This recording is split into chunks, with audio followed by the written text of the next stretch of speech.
विपत्ति आइराखोस्। दुःख माग्नुभयो, विपत्ति माग्नुभयो। अहिलेसम्म पुराणमा धेरै वक्ताहरूले पनि भन्ने गर्नुहुन्छ, कुनै पनि भक्तले, कुनै पनि भक्ताले भगवानसँग गएर, गुरुसँग गएर दुःख कसैले मागेको छ? कसैले पनि मागेको छैन।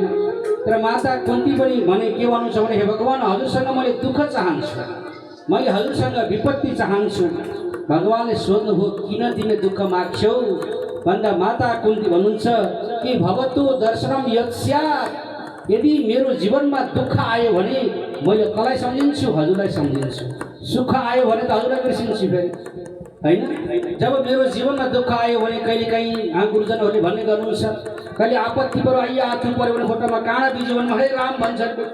जाडोको महिनामा चिसो आइसकुले भरिएको पानी लिएर शरीरमा खनाइदिने भने राम राम राम राम राम जाडो भयो जाडो भयो भन्छन्।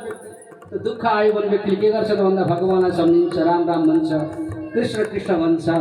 अनि कुलमाता कुन्ती पनि भन्नुहुन्छ त्यही कुरालाई अनुमोदन गर्दै, वास्तवमा जीवनमा व्यक्तिले दुःख आयो भने के गर्दो रहेछ त भन्दा भगवानलाई सम्झिन्छ। त्यही भन्नुहुन्छ, मलाई जीवनमा दुःख दिनुहोस् प्रभु, किनकि दुःख भयो भने मैले हजुरलाई सम्झिन्छु। हजुरलाई सम्झिँदा सम्झिँदै म मरेँ भने नि, म मरेँ भने हजुरको धामलाई प्राप्त गर्छु, फेरि संसारमा आउनै पर्दैन। मेरो अन्तिम लक्ष्य भनेको त्यही हो। त्यसैले मर्ने बेलामा पनि दुःख हुन्छ अरे। हजारौँ सयौँ बिच्छुहरूले शरीरमा टोक्दा जति पीडा हुन्छ त्यति पीडा शरीरबाट प्राण जाने बेलामा हुने गर्छ। प्राण जाने बेलामा पनि जुन पीडा हुन्छ त्यो पीडाको घडीमा पनि हे प्रभु, हे परमात्मा, हे कृष्ण, मैले हजुरलाई सम्झिन सकूँ, त्यसको निमित्त मलाई विपत्ति दिबक्स्योस् भनेर विपत्तिको याचना गर्नुभयो, दुःखको याचना गर्नुभयो। अनि भगवानले सँग त्यति मात्र होइन, हे भगवान, वास्तवमा अहिले समाजमा व्यक्तिहरू अत्यन्त अनेक प्रकारका धन वैभव आदिले गर्दाखेरि मदान्त भएका छन्, अन्धो बनेका छन्। सङ्केत गर्नुहुन्छ स्तुतिमै माता कुन्तीले के भन्नुहुन्छ त भने, कति चिजले व्यक्तिलाई, मानवलाई अन्धो बनाएको हुन्छ अरे, कति चिजले व्यक्तिलाई अन्धो मदान्त बनाएको हुन्छ। सङ्केत गर्दै भन्नुहुन्छ, जन्मैश्वर्य श्रुतश्रवे येदमानमदः पुमान् नैवार्हत्य विधातुं वै त्वामकिञ्चन गोचरम्। माता कुन्तीले भन्नुहुन्छ, व्यक्ति चाहिँ जब उत्तम कुलमा जन्मिन्छ नि, ठुलो कुलमा जन्मिसकेपछि पनि व्यक्तिमा भित्रबाट एक प्रकारको मद आउँछ अरे, घमण्ड। तर त्यो प्रगतिको निमित्त बाधक हो। कविहरूले पनि सङ्ग्रह गरे नि, के भन्छन् कविहरूले? विद्याको, पयको र बुद्धि बलको, सौन्दर्यको, मानको,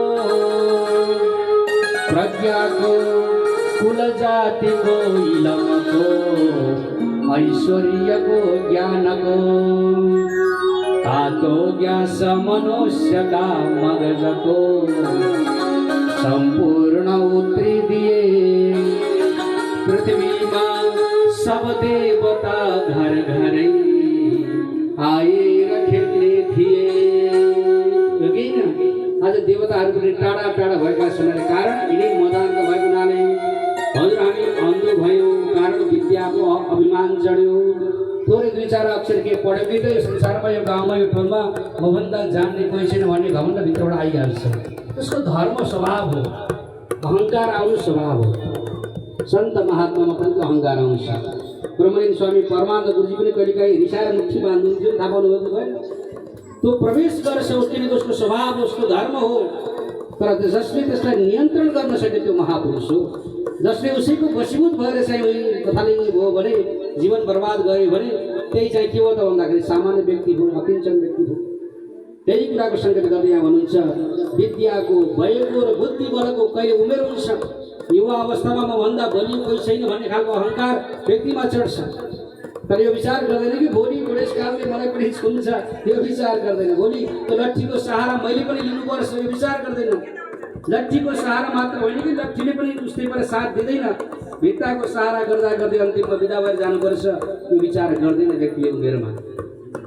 जति बेला उसलाई चाहिँ त्यो दम्भ छ, अन्धो बनेको छ युवा अवस्थामा, विद्याको, भयको र बुद्धि बलको, सौन्दर्यको, म चाहिँ राम्रो छु भनेर, म राम्रै छु भनेर पनि व्यक्ति दम्भ गर्छ।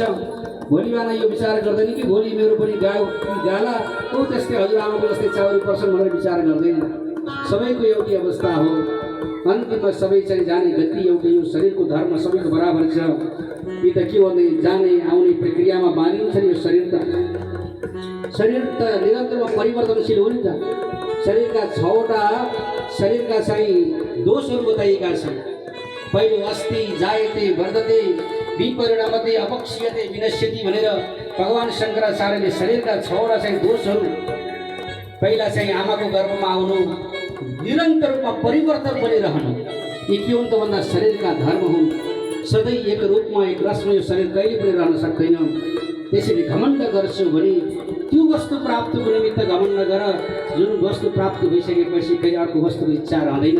त्यो अविनाशी तत्त्व प्राप्तिको निमित्त प्रयत्न गर, सङ्घर्ष गर, साधना गर, आँखा बन्द गरेर प्राप्त हुने आनन्दको निमित्त प्रयत्न गर। वास्तवमा त्यो गर्व तिम्रो सार्थक हुन्छ। त्यो गर्व, त्यो अहङ्कार तिम्रो निमित्त सात्विक अहङ्कार बन्न सक्छ। तर यी नाशवान वस्तुप्रति गरिएको अहङ्कार जसले तिमीलाई चाहिँ अधो पतन गराउँछ, तिम्रो कल्याण कहिले पनि गराउँदैन।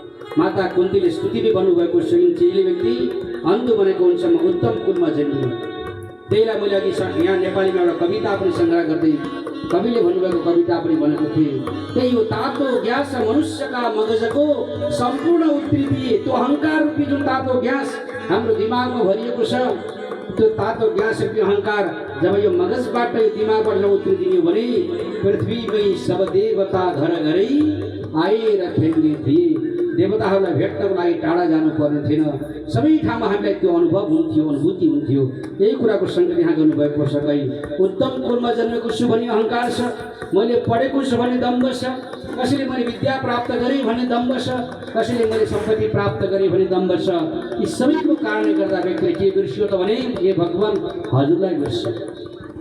अरूका त के सम्झियो थाहा भएन, भगवान्लाई बिर्स्यो। केले गर्दा मैले विद्या प्राप्त गरेँ, मैले धन कमाएँ भनेर भगवान्लाई बिर्स्यो। कुन्ती माता भन्नुहुन्छ हे भगवान् आज मानवहरूलाई बिर्सिनुको कारण उसको दम्भ हो, उसको अहङ्कार हो।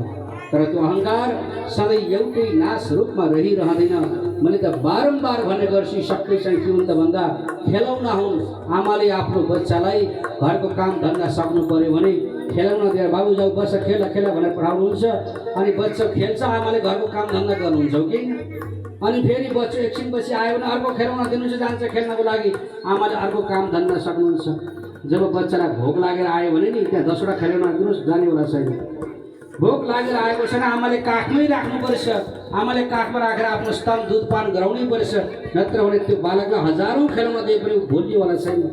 बस त्यो संसारमा हामीलाई पनि कसलाई के धन दियो होला, कसैलाई कुनै चाहिँ प्रधानमन्त्री रूपी खेलाउन दिएर पठायो होला, कसैलाई उहाँ प्रिन्सिपलको खेलाउन दिएर पठायो होला, कसैलाई कुनै वक्ताको खेलाउन, सबै खेलाउन हुन्। त्यो सबै स्थायी रूपले रहँदैनन्। जति बेला हामीलाई साँच्चै नै रोग लाग्छ, साँच्चै नै भोक लाग्छ, त्यो आमाको दुध बच्चाले खोजे चाहिँ त्यो दिव्य आनन्द भगवान्को पूजा, भगवान्को आश्रय हजुर हामी सबैले एक न एक दिन खोज्छौँ। त्यसमा कुनै पनि दुईमत छैन। शास्त्र दिने सिद्धान्त यही हो।